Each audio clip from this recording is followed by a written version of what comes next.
Kami mengucap syukur Tuhan, terima kasih. Melalui lagu ini kami diingatkan kembali.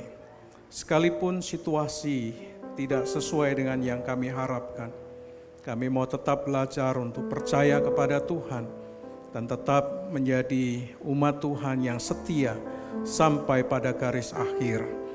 Berbicaralah kepada kami pada malam hari ini, sampaikan isi hatimu, dan kiranya firman menuntun kami menjadi orang-orang yang lebih setia. Sampaikan isi hatimu dan buat kami mengerti. Di dalam nama Tuhan Yesus kami berdoa. Mari semua kita yang siap diberkati berkata, amin. Si Tuhan, silakan duduk Bapak Ibu. Kelihatannya hujan ya. Ya baik, saudara, mari kita buka Alkitab kita dari Galatia pasal 5 ayat yang ke-22.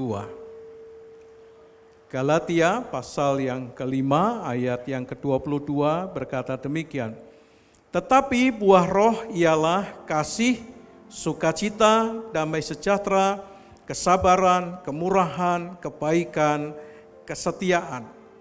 Saudara, buah roh ini ditulis dalam bentuk tunggal sebetulnya.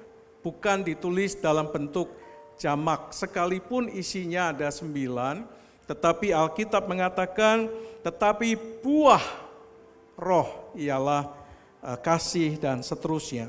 Nah, kalau kita baca dalam terjemahan bahasa Inggris, misalnya King James Version, maka kesetiaan yang tadi adalah satu dari buah roh yang ada, itu diterjemahkan dengan kata faith sebetulnya, iman. Jadi terjemahan dari King James itu iman. Jadi kalau dibaca, maka kasih, sukacita, damai sejahtera, kesabaran, kemurahan, kebaikan, iman. Bukan kesetiaan. Nah, berdasarkan terjemahan yang disampaikan oleh King James, maka sebetulnya kesetiaan itu tidak bicara tentang manut wae atau glinding wae, ya, ada istilah yang dipakai glinding wae.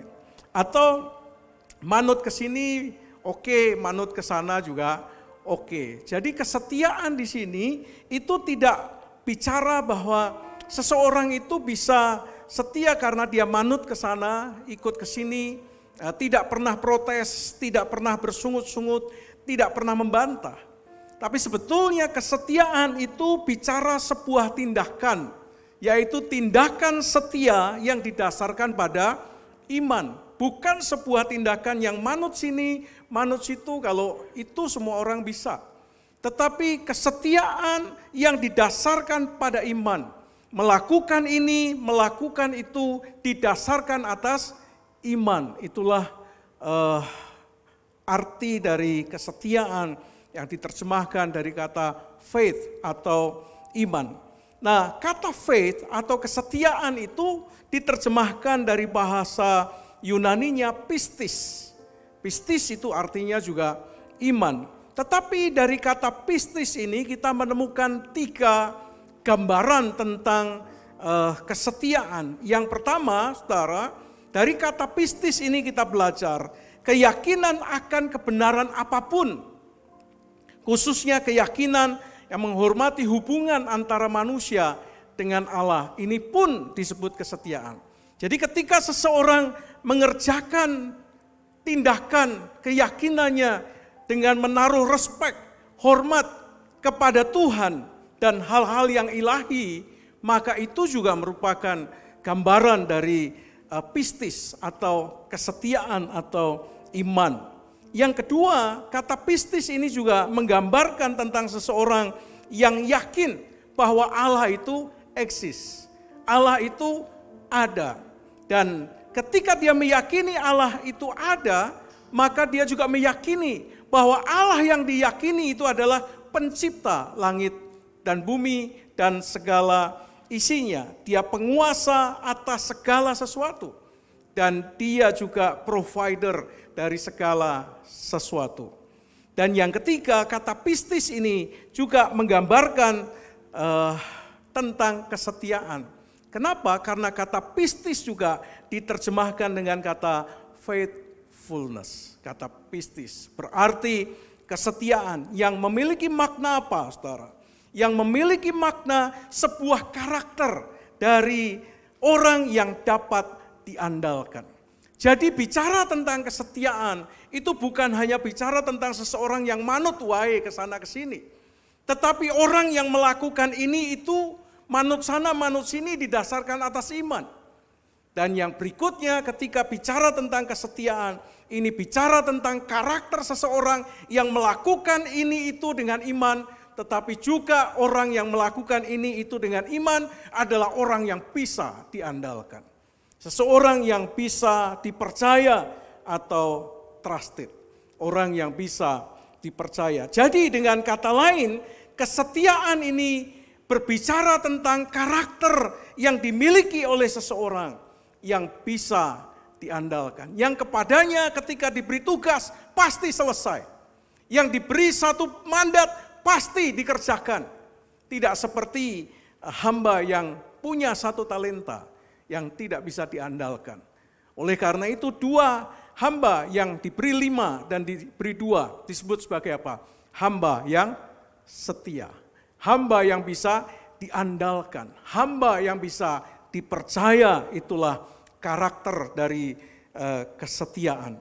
Nah oleh karena itu ketika saudara dan saya memiliki karakter ini, maka saudara dan saya adalah orang-orang yang seharusnya bisa diandalkan oleh Tuhan.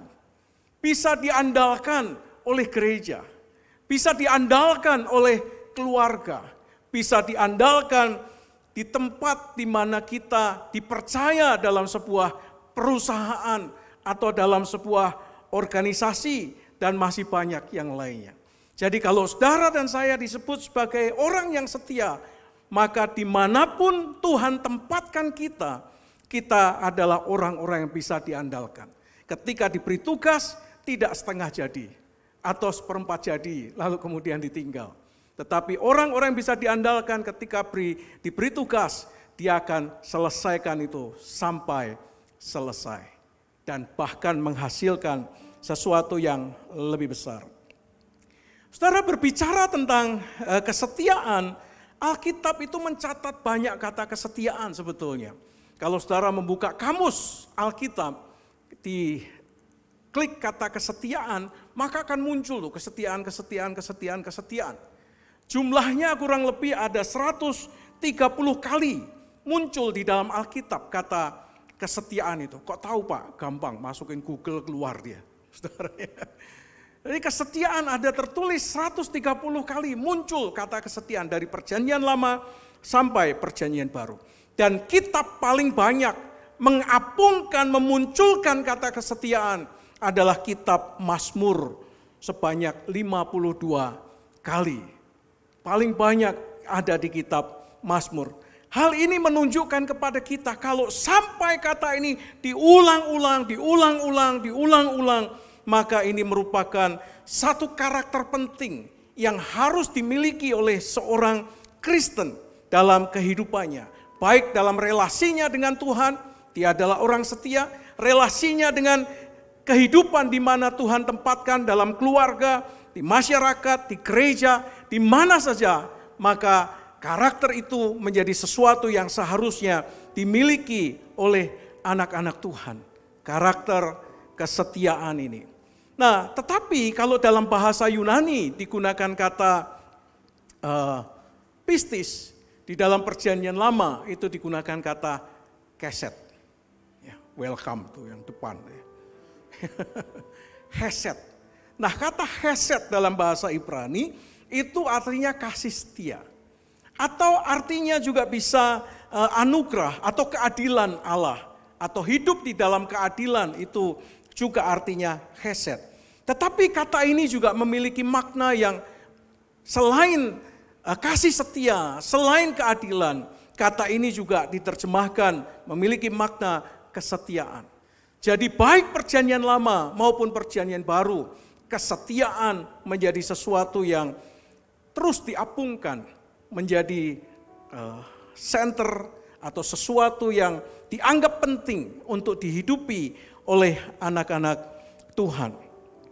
Saudara, Alkitab menunjukkan kepada kita bagaimana kesetiaan itu dihubungkan dengan banyak hal. Yang pertama, saudara, dihubungkan dalam rumah tangga. Kesetiaan seorang istri terhadap suaminya. Kesetiaan seorang suami terhadap istrinya. Itu digambarkan dengan jelas dalam kitab Hosea. Yang dimana menggambarkan hubungan antara Allah dan umat. Yang digambarkan dalam rumah tangga Hosea. Di mana istrinya adalah seorang perempuan yang tidak setia kepada suaminya.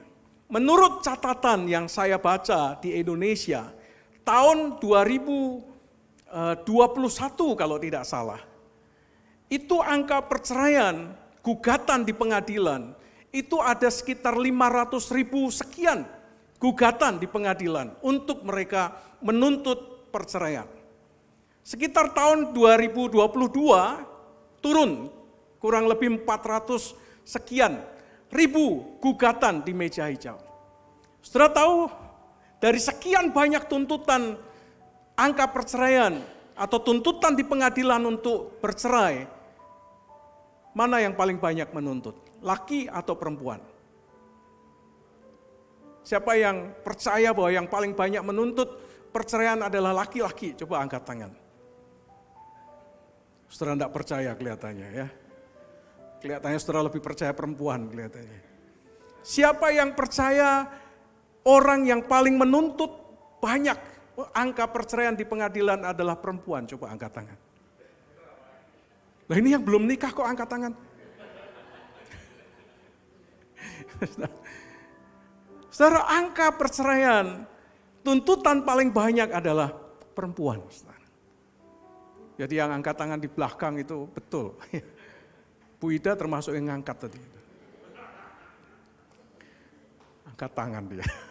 Nah, angka tuntutan paling tinggi adalah perempuan. Dengan berbagai macam alasan. Ada yang karena KDRT, ada yang karena RTDK, kebalikannya. Atau karena banyak lainnya. Bahkan kadang-kadang tuntutannya nggak jelas. Yang penting pokoknya cerai. Dan itu paling banyak adalah perempuan. Jadi kesetiaan di dalam keluarga itu merupakan sesuatu yang sangat penting untuk terus dipertahankan. Seorang suami harus setia kepada istrinya, seorang istri harus setia kepada suaminya. Kesetiaan umat Tuhan dengan Tuhan, saudara. Bagaimana kesetiaan umat Tuhan dengan Tuhan? Seberapa kuat kesetiaan seorang anak Tuhan dengan Tuhan. Sampai seberapa lengket, seberapa kuat punya daya tahan kesetiaannya. Menurut data survei ini nasional, saudara. Di Jawa Barat, saya tidak menemukan Jawa Tengah karena saya temukan Jawa Barat ya. Jawa Barat itu tahun 2019, orang Kristen di Jawa Barat itu ada 5.407.186. Kalau angkanya seperti ini, saudara pasti percaya bahwa ini betul. Kalau saya hanya sekedar kutip mungkin beda. Tapi ini data tahun 2019, 5.407.186 orang Kristen di Jawa Barat. Tetapi saudara, tahun 2021 di Jawa Barat orang Kristen turun menjadi 4.616.226. Turun berapa digit, saudara? Bukan hanya 1 digit, 2 digit. Ratusan ribu, saudara, yang turun. Saudara tinggal kurangi saja. Kurang lebih 790.960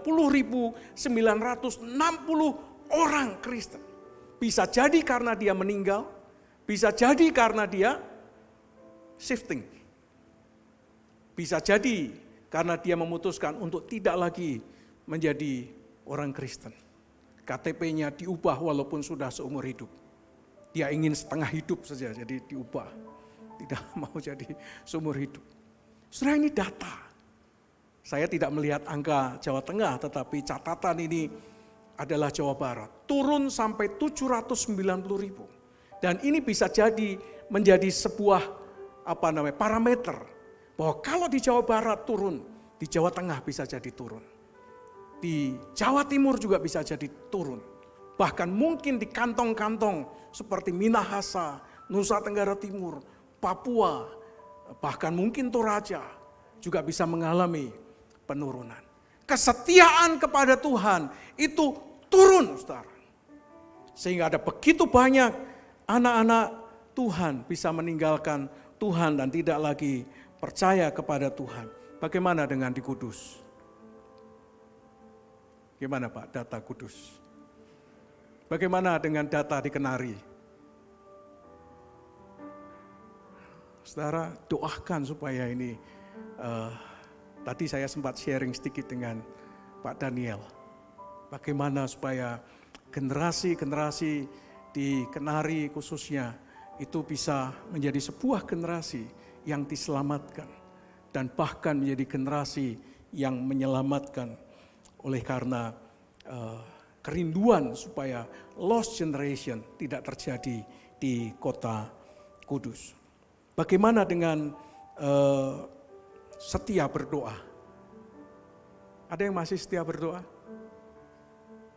Atau doanya titip? Atau doanya ngirit?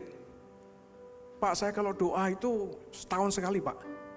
Jadi tanggal 1 Januari saya berdoa, Tuhan berkati sepanjang tahun 2024. Berikan kelimpahan dan anugerah dalam nama Tuhan Yesus.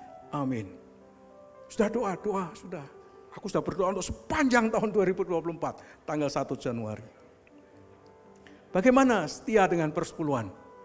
Apakah saudara termasuk orang yang setia dengan persepuluhan? Bagaimana dengan pelayanan? Apakah saudara termasuk orang yang setia dengan pelayanan? Apakah saudara termasuk orang yang juga setia beribadah kepada Tuhan? Ataukah seperti kapal selam? Amerika punya 4 kapal selam. 1 dikirim ke Timur Tengah. Katanya bisa naik turun kapal selamnya. Tapi banyakkan di bawah daripada munculnya. Nah, saudara termasuk yang mana? Yang sering muncul atau yang diving di bawah? Ya. Pak, di bawah lebih indah Pak. Ya bolehlah.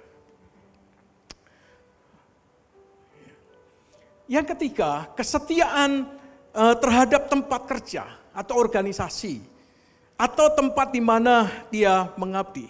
Menurut catatan saudara, Gen Z, anak-anak milenial adalah contoh buruk dari orang yang bekerja.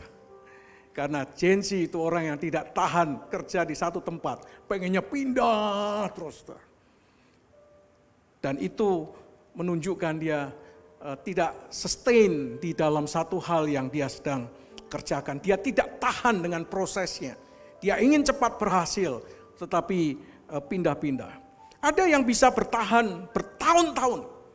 Ya, di satu tempat di mana dia bekerja bertahun-tahun. Kalau ditanya, kok kamu setia di tempat ini? Di mana lagi Pak? Katanya. Gak ada tempat lain. Jadi dia mau gak mau setia di tempat itu. Tetapi ada juga orang yang tidak bertahan lama. Ya, dikarenakan oleh banyak yang mempengaruhinya. Anak-anak muda zaman sekarang ditengarai kurang setia dengan organisasi.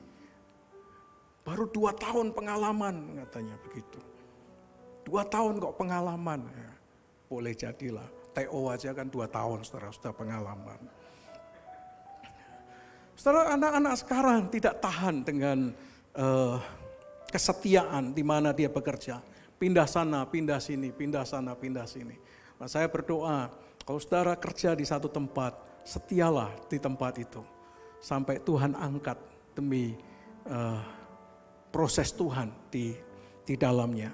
Nah, dalam kesempatan hari ini saya ingin sampaikan beberapa kesetiaan situasional yang saya ingin bagikan kepada saudara. Yang pertama, saudara, ada orang yang bisa bertahan dalam kesetiaannya hingga sampai pada tujuan sekalipun mengalami banyak rintangan. Dia setia hingga sampai kepada destininya sekalipun dia menghadapi banyak pergumulan, menghadapi kesulitan hidup, menghadapi badai kehidupan, gelombang kehidupan dalam perjalanan hidup yang dialaminya. Dan dia berhasil mengatasi setiap kesulitan-kesulitan. Dia berhasil menghadapi setiap badai kehidupan, baik di dalam rumah tangganya, baik dalam perekonomiannya, baik dalam pekerjaannya, bahkan juga terhadap Tuhan. Di tengah-tengah situasi yang tidak mudah, dia masih bisa bertahan melayani Tuhan. Dia bisa bertahan untuk beribadah kepada Tuhan. Menyediakan diri untuk dipakai bagi kemuliaan Tuhan. Dan memang banyak orang hidup lebih setia ketika mereka berada dalam situasi yang tidak mudah. Ketika menghadapi gelombang kehidupan, dalam pergumulan, dalam pekerjaan, bahkan di tengah-tengah kesederhanaan hidup yang dia hidupi, sekalipun pas-pasan, tapi dia tetap setia kepada Tuhan. Dalam situasi yang seperti ini, kita temukan orang-orang ini masih rajin beribadah, masih rajin melayani, masih bahkan menaruhkan persepuluhannya, bahkan persembahan-persembahan khusus kepada Tuhan. Nah, saya membaca ada banyak kesaksian tentang suami yang setia dengan istrinya. Sekalipun situasi rumah tangganya tidak mudah, sekalipun hidupnya pas-pasan, tapi mereka jalani rumah tangga mereka bersama-sama hingga melewati semua proses itu dengan sebaik-baiknya. Walaupun mereka hidup pas-pasan, tapi mereka masih tetap setia kepada pasangannya. Saya membaca banyak kisah tentang orang-orang yang bekerja dengan penuh kesetiaan. Sekalipun mungkin merangkak dari bawah hingga mereka sampai mencapai jabatan terbaik dalam hidupnya. Dia setia sekalipun gajinya biasa-biasa saja. Tetapi dia setia kepada tugas yang dibebankan kepadanya. Hingga tahap demi tahap dia berhasil melewati proses yang sulit. Saya juga membaca banyak kisah tentang orang-orang yang setia kepada Tuhan. Sampai akhir hidupnya, sekalipun melewati proses pelayanan yang tidak mudah. Berhadapan dengan banyak tantangan, rintangan, dan sebagainya. Tapi dia tetap setia kepada Tuhan. Jadi ada orang-orang yang situasinya tidak baik, tetapi dia setia kepada Tuhan. Tahun 1942 ada seorang bernama Viktor Frankl, saudara. Dia adalah orang Austria, lahir di Austria, di Wina, di kota Wina, Austria. Tahun 1942 adalah peristiwa Perang Dunia keberapa, saudara? Kedua, ya, Perang Dunia Kedua. Dan Perang Dunia Kedua adalah perang yang sangat mengerikan dan menakutkan khususnya bagi orang-orang Yahudi di seluruh dunia.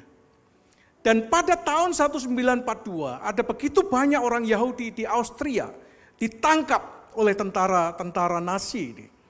Dan kemudian mereka dibunuh secara massal, termasuk mereka yang tinggal di Austria. Nah, Viktor Frankl ini adalah salah satu orang yang juga ditangkap oleh Nazi. Dan papa mamahnya, istrinya, dan anak-anaknya juga ditangkap satu paket nih. Nah, tahun 1942 itu mereka terpencar satu dengan yang lain. Viktor Frankl ada di gerbong sebelah kanan. Dan dia melihat di sebelah kiri ada papa mamanya, ada istrinya, ada anak-anaknya. Terpisah dengan gerbong yang berbeda. Dan dia melihat di gerbong yang satu, gerbong itu berjalan menuju ke satu tempat. Dan dia tahu satu hal, bahwa gerbong itu sedang diisi, dipenuhi dengan gas, genocide, pembunuhan massal dengan gas beracun. Bukan hanya dengan gas beracun, tetapi juga ditembak bagi mereka yang belum mati. Sehingga 1.300 orang mati di gerbong satu. Dan Viktor Frankl sedang menantikan bagiannya, gilirannya. Dan betul, bagiannya adalah hal yang sama. Gas beracun dimasukkan di gerbongnya. Dan dia melihat satu demi satu orang berguguran, termasuk orang yang di sebelahnya. Dia tunduk, dia merendahkan dirinya, dia melihat jasad di sebelahnya temannya di satu gerbong itu. Di kantongnya muncul secari kertas. Lalu ketika dia lihat secari kertas itu dia ambil. Lalu kemudian dia baca. Dan secari kertas itu tertulis Ulangan 6 ayat 4 dan 5. Ada yang hafal Ulangan 6 ayat 4 dan 5? Ayo. Ada? Shema Israel. Inilah kalimat syahadatnya orang Israel. Shema Israel. Hai orang Israel, dengarkanlah. Tuhan Allah kita itu esa. Ayat 5-nya bunyinya apa? Kasihilah Tuhan Allahmu dengan segenap hatimu, segenap jiwamu, dan segenap akal budimu. Ayat 6 bunyinya apa? Ajarkanlah kepada anak-anakmu berulang-ulang, ketika berbaring, ketika berjalan, ketika melakukan apa saja, ajarkan itu berulang-ulang. Ikatkan itu di tangannya, letakkan itu di dahinya, taruh itu di pintu keluar dan pintu masuk. Mesusah. Supaya ketika orang keluar dari rumah, dia ingat, kasihilah Tuhan Allahmu dengan segenap hatimu. Ketika masuk rumah juga ingat, kasihilah Tuhan Allahmu dengan segenap hatimu. Rumah saya tempel tuh, saudara. Saya berkata kepada anak-anak, kalau keluar harus lihat. Kasihilah Tuhan Allahmu dengan segenap hatimu, segenap jiwamu. Kalau masuk, lihat. Supaya ingat, kasihilah Tuhan Allahmu dengan segenap hatimu dan segenap jiwamu. Ketika rumah saya laku terjual, saya ambil nggak bisa, saudara. Karena takut merusak kayunya, jadi saya tinggal. Saya berkata pada yang beli rumah, ini membuat rumah kami aman. Benar Pak, benar saya bilang begitu. Itulah yang membuat rumah itu laku, saudara. Saudara, dia baca itu, lalu kemudian dia ingat Tuhan. Bahwa Allah itu kasih. Dari sekian ribu orang yang mati, salah satu survivor adalah Viktor Frankl. Dari genocide dan dari tembakan. Dan dia hidup setelah genocide Perang Dunia Kedua selesai tahun 1945. Saudara, kesetiaan seperti apa yang hari ini kita punya? Kenapa kok kita diminta untuk setia? Coba kita baca Keluaran pasal 35, saudara. Keluaran pasal 35 ayat yang keempat. Musa berkata kepada bangsa Israel, dengarkanlah firman Tuhan, persembahkanlah kepada Tuhan persembahan khusus, yaitu apa? Emas. Emas ya saudara ya, jangan emas. Nanti keliru itu nanti. Emas, perak, dan tembaga. Lalu kain ungu tua, ungu muda, kain girmisi, kulit lumba-lumba, kulit buaya. Enggak ada saudara ya. Masuk kulit-kulit yang lain. Untuk pembangunan apa? Kemah pertemuan. Saudara, di ayat yang keempat, ayat kelima, persembahan khususnya apa saudara? Emas, perak, dan tembaga. Tetapi 40 hari sebelumnya, sebelum Musa naik ke Gunung Sinai untuk yang kedua kalinya, apa yang dilakukan oleh bangsa Israel? Yang dilakukan oleh bangsa Israel adalah menyerahkan emas mereka. Untuk apa? Membuat patung tuangan anak lembu emas. Pertanyaannya, kok bisa emas mereka dibuat untuk patung tuangan? Bahkan dikatakan Keluaran 32 ayat yang keempat, mengatakan inilah Allahmu. A-nya huruf besar, kapital, dalam terjemahan bahasa Ibraninya Elohim. Jadi dia tunjuk patung tuangan anak lembu emas dengan kata Elohim, tetapi yang dihadirkan adalah patung tuangan anak lembu emas. Kok bisa? Bisa menyebut nama Allah, tapi kok menghadirkannya kok dalam bentuk yang berbeda? Di mana salahnya, saudara? Salahnya adalah 400 tahun turun-temurun bangsa Israel. Dari 3 generasi, perhatikan, Allah Abraham langsung disebut Allah Ishak, langsung disebut Allah Yakub. Kenapa tidak disebut Allah-Allah selanjutnya? Harusnya kan bisa menyebut Allah Yusuf, Allah anaknya Yusuf, Efraim dan Manasye. Tapi kenapa kok generasi ini putus? Apalagi tambah ratusan tahun. Warisan perjanjian Allah tidak diturunkan secara turun-temurun kepada anak cucu Abraham. Mungkin disampaikan, diajarkan, tetapi ketika keluar dari tanah Mesir, dia bisa menyebut nama Allah, tapi tidak bisa menggambarkan atau membayangkan Allah itu seperti apa. Sehingga nongolnya adalah patung tuangan anak lembu emas. Kenapa, saudara? Karena Shema Israel tidak diajarkan turun-temurun kepada anak-anak. Jangan sampai anak-anak generasi kita keluar dari gereja ini bisa menyebut nama Yesus, tapi tidak bisa menjelaskan Yesus seperti apa. Jangan sampai anak-anak sekolah minggu kita keluar dari gereja bisa menyebut nama Yesus, bisa memberi persembahan kepada Yesus, tetapi tidak bisa menjelaskan Yesus yang disembah itu seperti apa. Saudara, kesetiaan kepada Allah seperti Viktor Frankl ketika dia baca Ulangan 6 ayat 4 dan 5, jadi sesuatu yang sangat penting. Kesetiaan tidak dipengaruhi dengan situasi buruk, situasi yang sangat memprihatinkan. Sekalipun di tengah-tengah situasi genocide sekalipun, dia tetap percaya kepada Allah Abraham, Ishak dan Yakub. Dia orang Yahudi, saudara. Jadi saya percaya dia adalah orang yang menganut agama Yahudi. Yang kedua, saudara, ada orang yang bisa bertahan dalam kesetiaan ketika dia berada dalam keadaan yang baik. Dalam keadaan yang nyaman, teduh tanpa terganggu dengan bencana dan bahaya. Punya berkat yang berlimpah, punya rumah yang nyaman, punya alat transportasi yang baik, tidak mengalami banyak pergumulan. Tapi di tengah-tengah semua kelimpahan yang dia miliki, dia tetap setia kepada Tuhan. Sekalipun ada banyak orang setelah diberkati, dia juga lupa kepada Tuhan. Tapi dalam situasi yang seperti ini, ada begitu banyak orang yang tetap melayani Tuhan, tetap setia kepada Tuhan, tetap dia menyediakan diri untuk dipakai bagi kemuliaan nama Tuhan. Saya membaca ada begitu banyak kesaksian berkenaan dengan hal ini. Saudara, jangan dikira bahwa mereka yang berada dalam situasi nyaman tidak bisa setia kepada Tuhan. Jangan dipikir orang yang kaya raya tidak bisa setia kepada Tuhan. Rockefeller adalah salah satu pengusaha yang menggambarkan kepada kita dia setia kepada Tuhan. Sekalipun dia curahkan minyak pada zamannya.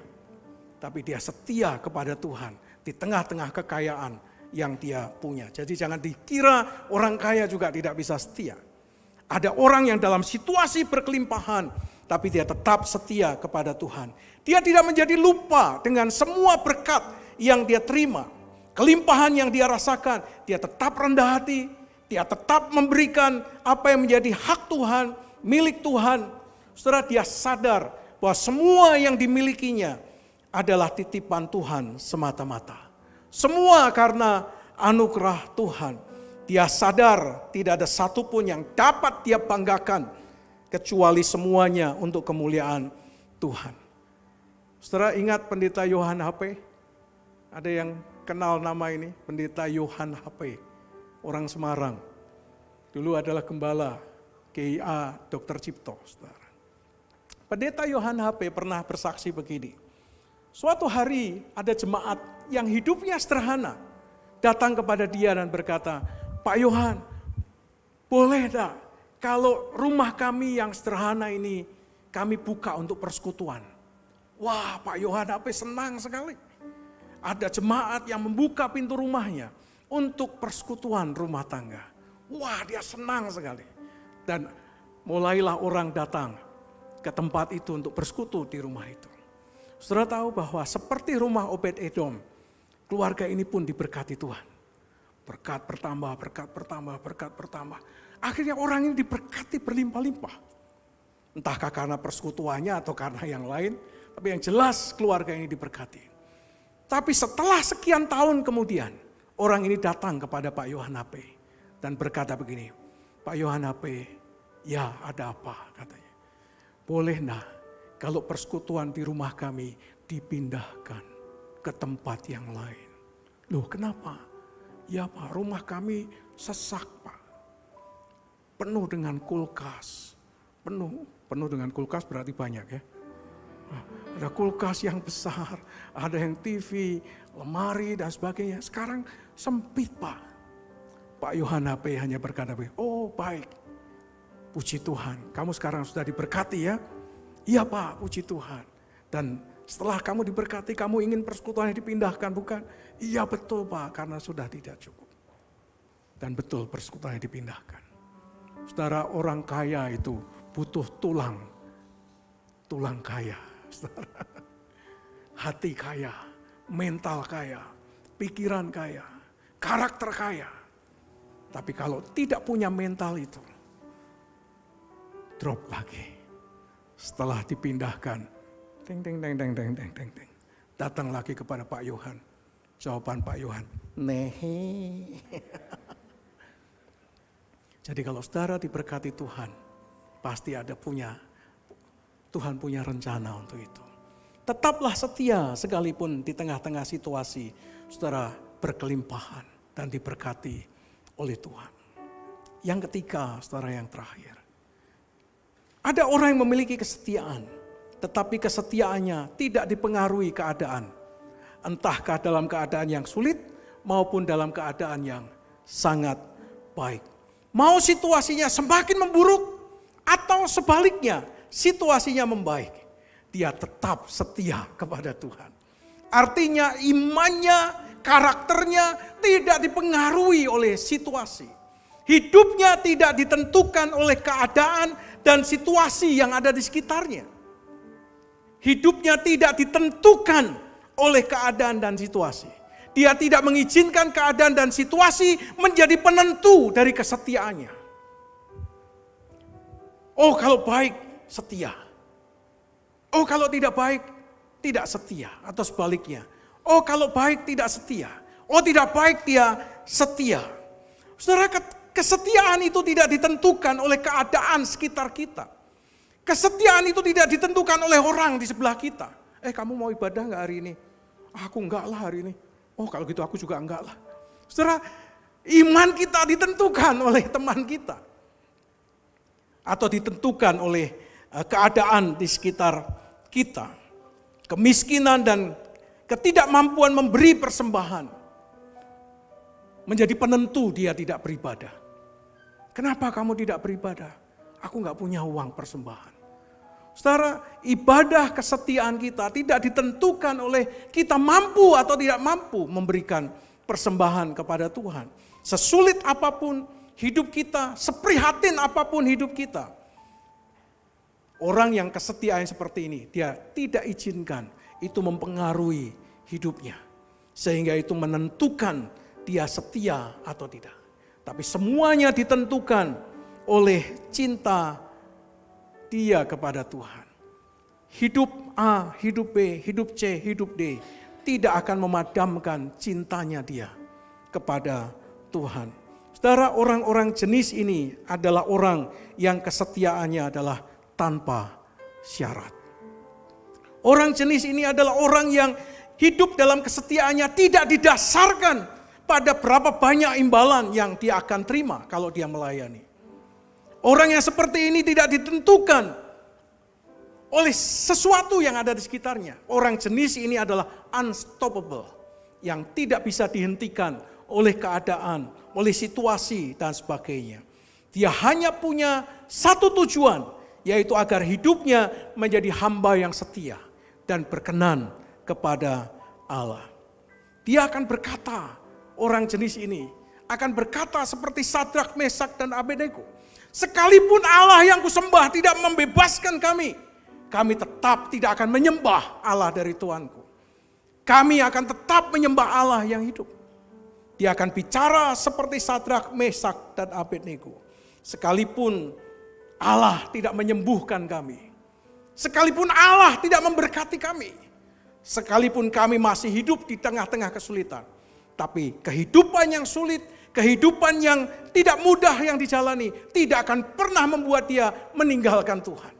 Dan tetap menjadi penyembah-penyembah Allah yang setia sampai pada garis akhir. Saudara, pertanyaan saya sederhana. Dari ketiga jenis kesetiaan ini, posisi saudara ada di mana? Posisi kita ada di posisi yang pertama, kedua, atau yang ketiga. Mungkin sebagian kita akan mengatakan posisi kami ada di bagian yang ketiga, Pak. Kami bukan orang yang kesetiaannya situasional.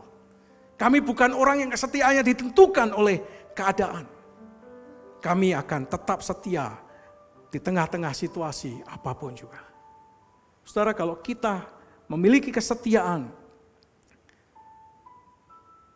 jenis yang ketiga, maka saudara dan saya adalah orang-orang yang bisa diandalkan. Seperti kata pistis, seperti kata hesed. Orang yang bisa diandalkan, situasinya apapun, dia akan selesaikan kepercayaan Tuhan sampai garis akhir. Saudara pernah dengar lagu It Is Well With My Soul? It is well with my soul.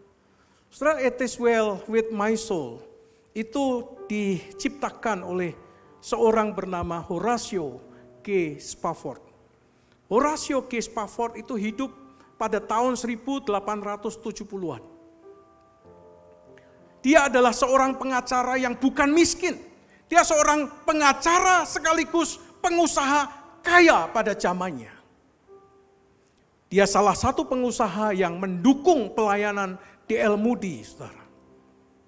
Dia kirimkan dana untuk pelayanan penginjilan D.L. Moody. Dia punya anak 5. 1 anak laki-laki dan 4 anak perempuan. Pada tahun 1870 itu, anak laki-lakinya, satu-satunya, karena demam berdarah, meninggal dunia. Setelah anaknya meninggal dunia, 1 atau 2 tahun kemudian, kota Chicago terjadi kebakaran yang sangat hebat. Sehingga dikenal dengan The Great Chicago Fire tahun itu. Kota terbakar. Dan termasuk propertinya dia juga habis. Sampai suatu hari untuk memulihkan kehilangan demi kehilangan, dia ingin pergi ke sebuah daerah, sebuah tempat yang dimana D.L. Moody akan membuat sebuah acara, mungkin KKR penginjilan ke Eropa. Dia pergi dan istrinya, anak-anaknya, perempuan 4 dibawa serta. Tetapi oleh karena pemerintah Chicago ada hubungan dengan yang kebakaran tadi, maka dia putuskan untuk tidak berangkat terlebih dahulu. Dia selesaikan urusan dengan pemerintah berkenaan dengan properti yang ada. Karena kebakaran. Istri dan anak-anaknya perempuan 4 itu pergi naik kapal menuju ke Eropa. Tapi di tengah-tengah perjalanan, keempat anak perempuannya mati karena kapalnya tenggelam. Berita telegram datang, save alone, selamat seorang diri saja. Berita itu menggoncangkan hati dari Horatio G. Spafford. Tapi dia mencoba untuk bertahan. Dan dia mau jemput istrinya. Di tengah perjalanan itulah sang kapten menunjukkan inilah tempat di mana kapal ditumpangi begitu banyak orang, termasuk istri dan anak-anakmu, mengalami bencana. Dia merenung sedemikian rupa. Mungkin orang akan mengatakan dia gila, dia stres, dia akan kutuki Tuhannya. Sama seperti istri Ayub menasihati Ayub. Tetapi itu tidak dilakukan. Di tengah-tengah pemandangannya kepada laut itulah, dia memuji Tuhan dengan pujian yang dia ciptakan, yang kemudian menjadi lagu legendaris sampai hari ini. Dia kasih judul It Is Well With My Soul. Dia berkata di dalam bait pertama, when peace like a river attended my way, when sorrows like sea billows roll, ketika duka cita itu datang menerpa bagaikan gelombang laut, terus menghampiri dirinya. Whatever my Lord, thou hast taught me to say, it is well with my soul. Di tengah-tengah situasi yang seperti itu, dia berkata, baiklah jiwaku, baiklah keadaan jiwaku. Bait yang kedua dia berkata, sekalipun setan dan mencoba untuk mencobai dia dengan semua pencobaan yang dia buat, tetapi dia tidak akan pernah menyangkali Tuhan.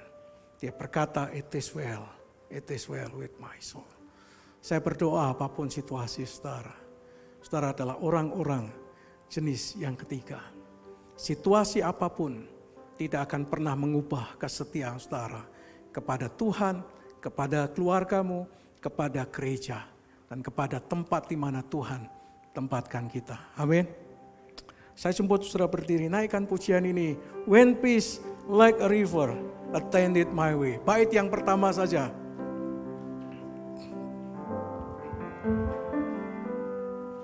When peace like a river attended my way, when sorrows like sea beat on wrong, whatever my Lord thou hast taught me to say, it is well with my soul. It is well with my soul. It is well with my soul. With my soul. It is well with my soul. When peace like a river attended my way, like a river attended my way, when sorrows like sea billows roll, whatever my Lord, thou hast taught me to say, it is well with my soul. Mari katakan sama-sama, it is well. It is well with my soul. It is well with my. Sekali lagi katakan, when peace like a river, peace like a river.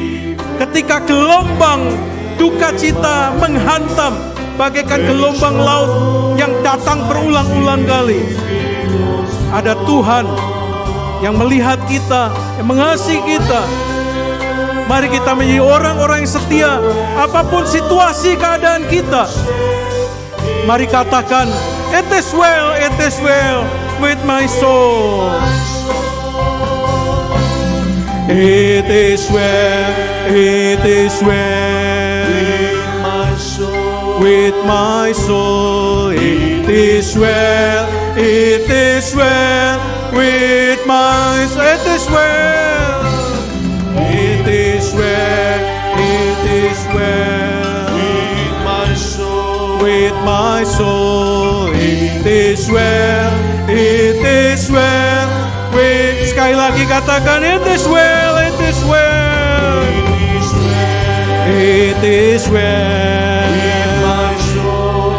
my soul. It is well with my soul. Saudara, mungkin saat ini yang hadir ada di antara saudara yang sedang gamang, ada di tengah-tengah situasi di mana saudara tidak tahu apa yang harus saudara lakukan. Saudara percayalah, apapun situasi hidup dan keadaanmu hari ini, entahkah dalam situasi yang tidak baik atau dalam situasi yang baik, jangan izinkan keadaan apapun menjadi penentu dari kesetiaanmu. Biarlah kesetiaanmu ditentukan oleh cintamu kepada Tuhan yang tidak akan pernah lekang oleh apapun, tidak akan pernah lapuk oleh apapun.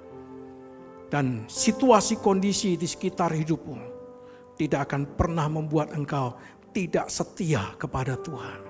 Tidak setia kepada keluargamu, tidak setia kepada gereja, tidak setia kepada tempat di mana Tuhan tempatkan kita. Percayalah saudara, ketika saudara dan saya adalah orang-orang yang bisa diandalkan, Tuhan akan mempercayakan banyak hal kepada kita. Biarlah saudara yang hari ini di tengah-tengah kekamangan, belajarlah seperti Horatio Spafford, belajarlah seperti Viktor Frankl, yang terus tetap berpegang pada firman Tuhan, sampai Tuhan angkat dari semua keadaan, dan Tuhan dipermuliakan dalam hidup kita. Terima kasih Tuhan, kami bersyukur untuk malam hari ini.